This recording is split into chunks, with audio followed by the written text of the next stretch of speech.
ನಮಸ್ಕಾರ ಸ್ನೇಹಿತರೆ. ಪ್ರತಿಯೊಬ್ಬರಿಗೂ ಸಾವು ಅನ್ನೋದು ಒಂದು ಮಿಸ್ಟೀರಿಯಸ್ ಇನ್ಸಿಡೆಂಟ್. ಸಾವು ಹೇಗಾಗುತ್ತದೆ, ಸಾವಿನ ನಂತರ ಏನಾಗುತ್ತದೆ, ಅಲ್ಲಿರುವ ಪ್ರೋಸೆಸ್ ಏನು, ಪ್ರತಿಯೊಂದನ್ನು ಕೂಡ ಹೇಳುವಂತಹ ಒಂದು ಕವಿತೆಯೇ I heard a fly buzz when I died. ಬರೆದವರು ಎಮಿಲಿ ಡಿಕಿನ್ಸನ್. ಕವಿತೆಯ ಕುರಿತು ನೋಡುವ ಮೊದಲು ನೀವಿನ್ನೂ ನಮ್ಮ ಚಾನಲ್ ಸಬ್ಸ್ಕ್ರೈಬ್ ಮಾಡಲಿಲ್ಲ ಅಂದರೆ ದಯವಿಟ್ಟು ಚಾನಲ್ ಸಬ್ಸ್ಕ್ರೈಬ್ ಮಾಡಿ. I heard a fly buzz ಬರೆದವರು ಎಮಿಲಿ ಡಿಕಿನ್ಸನ್. Written in 1862. ಈ ಕವಿತೆ ಬರೆದಂತಹ ವರ್ಷ 1862 ಅಲ್ಲಿ. 16 line poems divided into 14 quatrains. ಇದು ಒಟ್ಟಾಗಿ 16 ಗೆರೆಗಳಿಂದ ಕೂಡಲ್ಪಟ್ಟ ಒಂದು ಬರೆಯಲ್ಪಟ್ಟ ಕವನ ಮತ್ತು ಇದರಲ್ಲಿ 4 ಕ್ವಾರ್ಟ್ರೈನ್ಸ್ ಇದೆ. Rhyming scheme for each quatrain AB CB. Rhyming scheme ಯಾವುದು? AB ಮತ್ತು CB.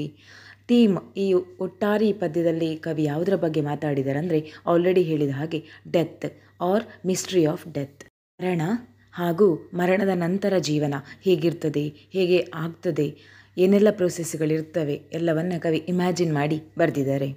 ನಿಜವಾಗಲೂ ಕವಿತೆ ತುಂಬ ಮಿಸ್ಟೀರಿಯಸ್ ಆಗಿದೆ, ಕೇಳಿ. ಈ ಕವಿತೆಯ ಕವಯತ್ರಿಯಾದ ಎಮಿಲಿ ಡಿಕಿನ್ಸನ್ ಅವರ ಕುರಿತು ನೋಡೋಣ.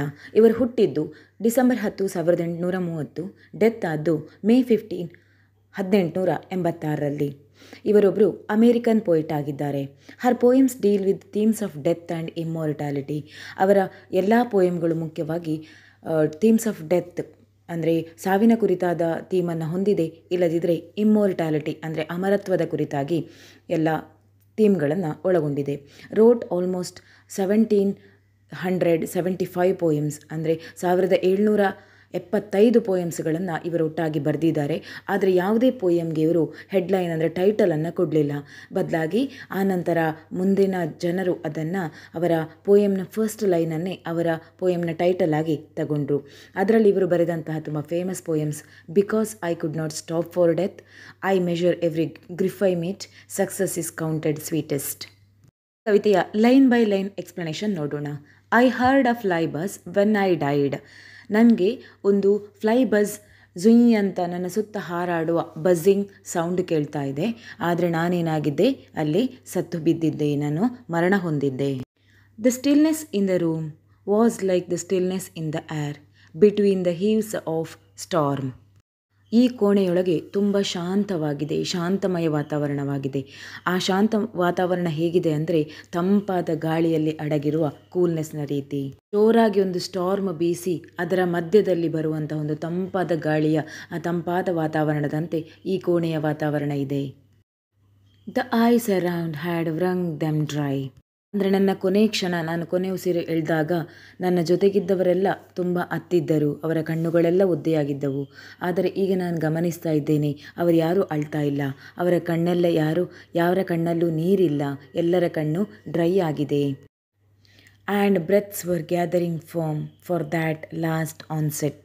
ಪ್ರತಿಯೊಬ್ಬರು ಉಸಿರಿಡ್ಕೊಂಡು ಕಾಯ್ತಾ ಇದ್ರು, ನಾನು ಯಾವಾಗ ನನ್ನ ಕೊನೆ ಉಸಿರನ್ನು ಎಳಿತೇನೆ ಎನ್ನುವುದನ್ನು. When the king be witnessed in the room. ಯಾವುದಕ್ಕಾಗಿ ವೆಯ್ಟ್ ಮಾಡ್ತಾಯಿದ್ರು ಅಂದರೆ ಆ ಕಿಂಗ್ ಬರೋದಕ್ಕಾಗಿ. ಆ ರೂಮಿಗೆ ಆ ಕಿಂಗ್ ಬರಬೇಕಿತ್ತು. ಕಿಂಗ್ ಅಂದರೆ ದೇವರು ಯಾಕೆ ಬರೋದು ಅಂದರೆ ಈ ದೇಹದಿಂದ ಆತ್ಮವನ್ನು ಕರೆದುಕೊಂಡು ಹೋಗೋದಕ್ಕಾಗಿ. I willed my keepsakes signed away what portions of me be assignable. ನಾನು ನನ್ನ ವಿಲ್ ಮೇಲೆ ಸೈನ್ ಮಾಡಿದೆ. ಆದರೆ ಇಲ್ಲಿ ವಿಲ್ ಅಂದ್ರೇನು? ಮರಣ ಹೊಂದುವ ಮೊದಲು ಪ್ರತಿ ವ್ಯಕ್ತಿಯು ತನ್ನ ಪ್ರಾಪರ್ಟಿಯನ್ನು ಯಾರ ಹೆಸರಿಗೆ ಬರೀಬೇಕು ಅಂತ ನಿರ್ಧಾರ ಮಾಡಿ ಬರೆಯುವಂಥ ದಾಖಲೆಗೆ ವಿಲ್. ಅದೊಂದು ಪತ್ರದಂತಿದ್ದು ವಿಲ್ ಬರೆಯುವ ವ್ಯಕ್ತಿ ಕೊನೆಯಲ್ಲಿ ಸಹಿ ಮಾಡಬೇಕಾಗುತ್ತದೆ. ಇಲ್ಲಿ ಪೊಯೆಟಸ್ ಹೇಳ್ತಾರೆ, ನಾನು ನನ್ನ ವಿಲ್ ಮೇಲೆ ಸಹಿ ಮಾಡಿದೆ.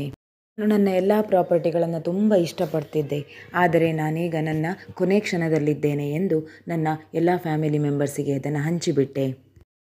And then it was there interposed a fly.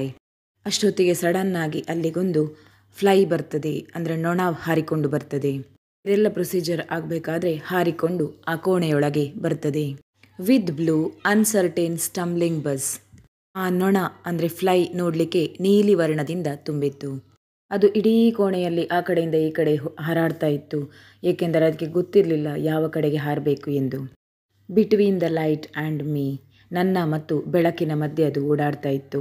ಕೋಣೆಯೊಳಗೆ ಬೆಳಕು ಇದ್ದ ಕಾರಣ ಸಡನ್ನಾಗಿ ಅದು ನನ್ನ ಕಡೆ ಹಾರಿಕೊಂಡು ಬಂತು.